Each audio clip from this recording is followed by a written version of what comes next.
Leis apométricas. Primeira, lei do desdobramento espiritual.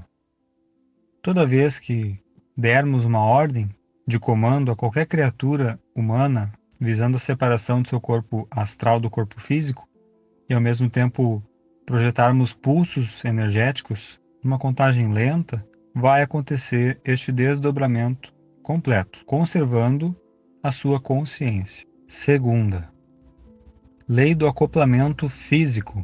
Toda vez que se der um comando para que o espírito se reintegre ao corpo físico de uma pessoa desdobrada, acompanhado de uma contagem progressiva, vai acontecer de imediato o completo acoplamento desse corpo astral no corpo físico. Terceira, lei da ação à distância pelo espírito desdobrado.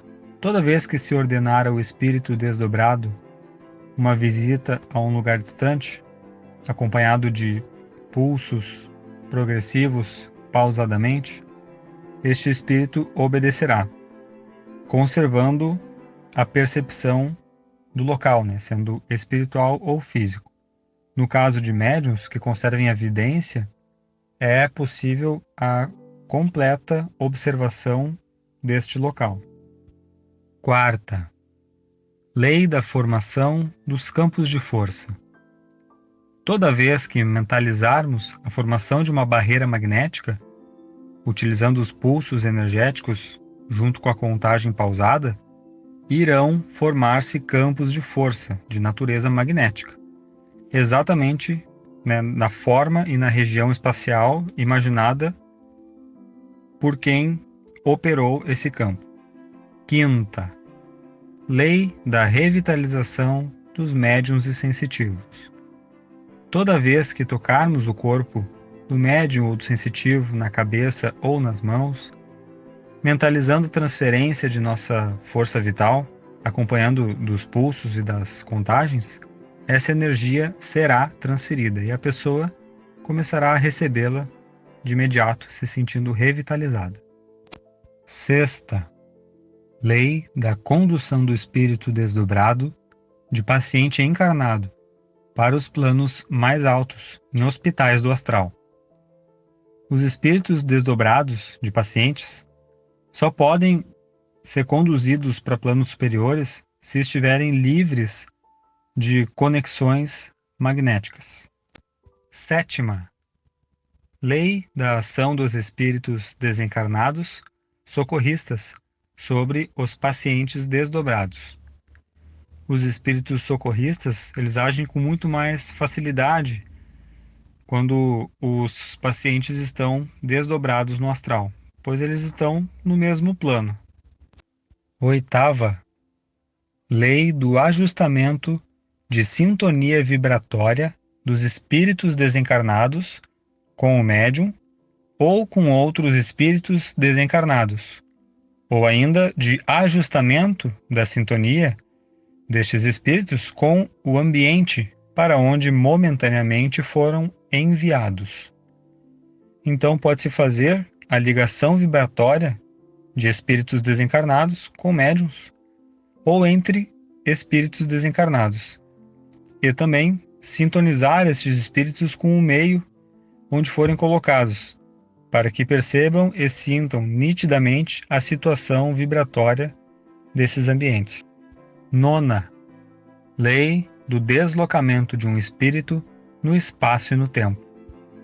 Toda vez que ordenarmos a um espírito ou incorporado ou sob um campo de força, que ele volte a determinada época do passado, acompanhado de pulsos energéticos e contagem pausada, este espírito retorna no tempo à época do passado que lhe foi determinada. Décima, lei da dissociação do espaço-tempo. Se, por aceleração do fator tempo, colocarmos no futuro um espírito incorporado ou dentro de um campo de força, sob comandos e pulsos energéticos, ele automaticamente sofre um salto quântico, caindo na região astral compatível com o seu campo vibratório atual, ficando imediatamente sob a ação de toda a energia de que é portador. 11ª Lei da ação telúrica sobre os espíritos desencarnados que evitam a reencarnação. Então, toda vez que um espírito desencarnado que possui uma mente e inteligência forte para resistir à lei da reencarnação, suspendendo a aplicação dessa lei nele próprio por períodos longos para atender a objetivos egoístas, esse espírito ele começa a sofrer a atração da massa magnética planetária. Então ele se sintoniza com essa massa magnética num processo lento, mas progressivo, e tem uma redução do seu padrão vibratório, e essa energia exerce sobre ele uma ação destrutiva, deformante, que deteriora a forma desse espírito e tudo que está ao redor dele. 12ª Lei do choque do tempo. Então, toda vez que levarmos ao passado um espírito desencarnado incorporado em médium, ou sob um campo de força, ele fica sujeito a outra equação de tempo. Nessa situação, termina o desenrolar da sequência do tempo como a gente conhece, ficando o fenômeno temporal atual, presente, sobreposto ao tempo passado. 13ª Lei da influência dos espíritos desencarnados em sofrimento, vivendo ainda no passado, sobre o presente dos doentes obsediados. Enquanto houver espíritos em sofrimento no passado de um obsediado, os tratamentos de desobsessão não vão ter êxito.